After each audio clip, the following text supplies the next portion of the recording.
Hey everyone, and welcome to today's Explainer. Imagine a text so absolutely foundational that it literally shapes the way billions of people across the globe measure time itself. Crazy, right? Well, today we're diving straight into an incredibly influential and highly structured text, Genesis 1. Whether you're approaching this from a historical, literary, or theological angle, there is just no denying its massive impact on human culture. We're going to look closely at the exact words, the deliberate structure, and that fascinating rhythm of the 6 days of creation, uncovering exactly how this text methodically builds a world out of a dark void into a wildly teeming ecosystem. Let's get into it.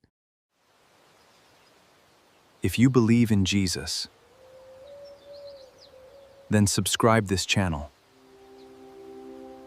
Just think for a second about the sheer digital scale of this ancient text today. We are talking about a cosmological narrative supported by over 70 modern study resources. Commentaries, dictionaries, encyclopedias, the whole shebang. And they're all instantly accessible on platforms like Bible Gateway for less than the cost of a cup of coffee a month. It's wild to think we've taken one of the oldest recorded narratives in human history and essentially wrapped it in this massive, instantly searchable digital infrastructure to keep it constantly relevant. So this isn't just an ancient Hebrew text or just another English translation, no way. It is a true global textual phenomenon that people are actively engaging with in dozens and dozens of languages around the world. We're talking everything from Amuzgo de Guerrero to Bulgarian, Chinese, Yoruba, and literally everything in between. It totally transcends geography, operating as this foundational document that crosses cultural boundaries through reading plans, audio Bibles, and mobile apps everywhere. All right, here's our roadmap for today. We're covering 1. A global textual phenomenon. 2. The formless, empty void. 3. Forming the world. 4. Filling the world. And finally, number 5, the mandate for mankind.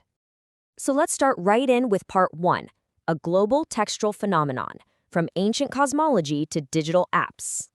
Moving on to part 2, we're looking at the formless, empty void, setting the cosmic baseline. Okay, so before the rhythmic action and momentum of creation actually kicks off, the opening lines of Genesis establish this remarkably quiet, dark baseline canvas. Verse 2 literally tells us the earth was formless and empty. I really want you to just picture that absolute stillness for a second. It describes darkness over the surface of the deep and the Spirit of God hovering over the waters. It's this scene of a complete lack of structure and dimension. There's no land, no light, no life, just a dark, watery, infinite deep resting in complete silence, basically waiting for a command to spark everything into motion. Which brings us to part 3, forming the world, days 1 to 3.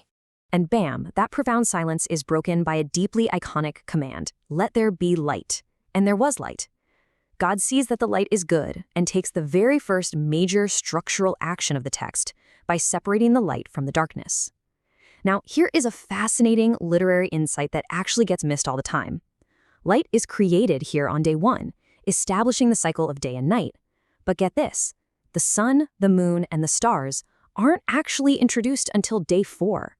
It's a very deliberate narrative choice, setting up a cosmos where light itself predates the celestial bodies we normally associate with it. Notice the strict, superlinear steps happening here. God is systematically building empty habitats. Day 1 gives us the separation of day and night. Day 2 introduces a vault, called the sky, to separate the chaotic waters above from the waters below.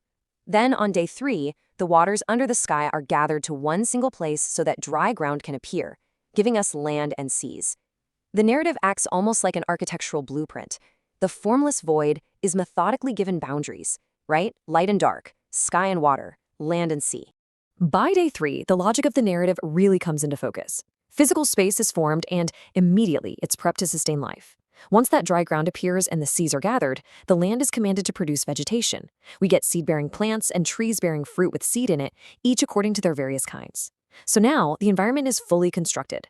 We have moved entirely away from that formless void into a meticulously structured, heavily vegetated, and fully illuminated stage, ready for the whole next phase of creation. Let's jump into part 4, filling the world, days 4 to 6. Now, this is where the text reveals a pretty amazing architectural mirror. Those empty spaces we just saw formed, they're now being systematically filled. Watch this. Day 4 fills the day and night skies that were formed on day 1. Day 5 fills the waters and the sky that were separated on day 2. And day 6 populates the dry land that was formed on day 3. It is an absolute masterclass in literary symmetry. The narrative beautifully links the initial creation of the physical domains directly with the subsequent creation of the inhabitants specifically designed for those exact spaces. So, back on day 4, these great lights, along with the stars, are specifically introduced to fill the vault of the sky. But they aren't just there for a pretty light show. The text specifies they are placed there to separate day from night and to serve as signs to mark sacred times, days, and years. The greater light governs the day, and the lesser light governs the night. It's the establishment of cosmic timekeeping. And honestly, it is incredible to consider that this ancient rhythmic sequence of tracking days, months, and years is the exact foundation for how we still track our modern lives today. Then, the energy dramatically shifts on day 5, introducing dynamic movement. The waters are commanded to literally teem with living creatures, and birds are made to fly across the vault of the sky. But what is absolutely crucial to notice here is that day 5 introduces the very first blessing in the entire text. God blesses these newly created creatures and says, "Be fruitful and increase in number." That's a massive shift, right? We're moving from simply structuring the world to actively imparting a blessing of life and multiplication upon it. Moving into day 6, it sets a super vibrant stage. The land is commanded to produce specific kinds of creatures to fill that day 3 habitat. We see a methodical categorization of land animals: the livestock, the creatures that move along the ground, which is often translated as creeping things, and the wild animals, each according to its kind. So the ecosystem is now entirely alive. You can feel the tension in the narrative building, creating this sense of deep anticipation that all of this intricate preparation is leading up to a definitive climax. Which leads us perfectly to part 5, the mandate for mankind, the climax of day 6. Literally everything up until now has been preparation for this final act of day 6.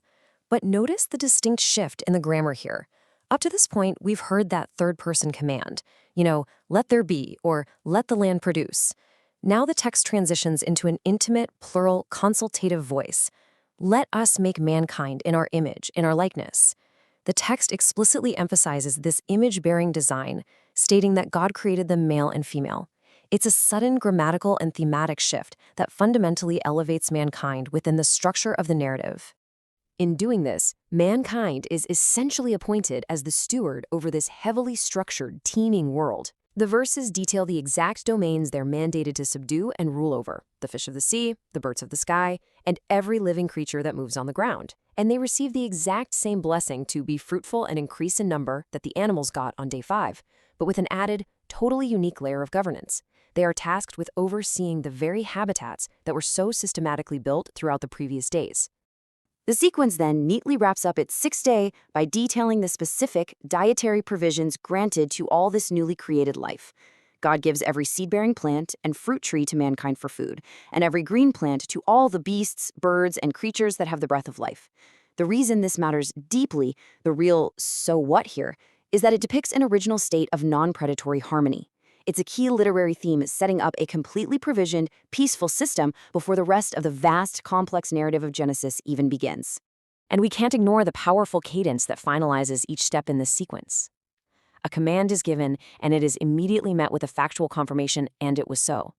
This is then almost always followed by the qualitative assessment, "and God saw that it was good," which culminates on day 6 with "it was very good."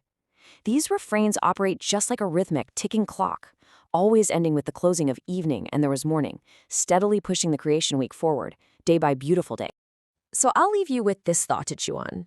How does an ancient text, rising from a formless void, continue to shape our modern perception of time, rhythm, and purpose? It's pretty wild to think about.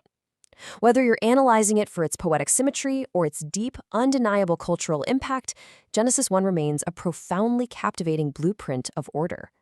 Thanks so much for joining me on this explainer, and I'll catch you next time. If you believe in Jesus, then subscribe this channel.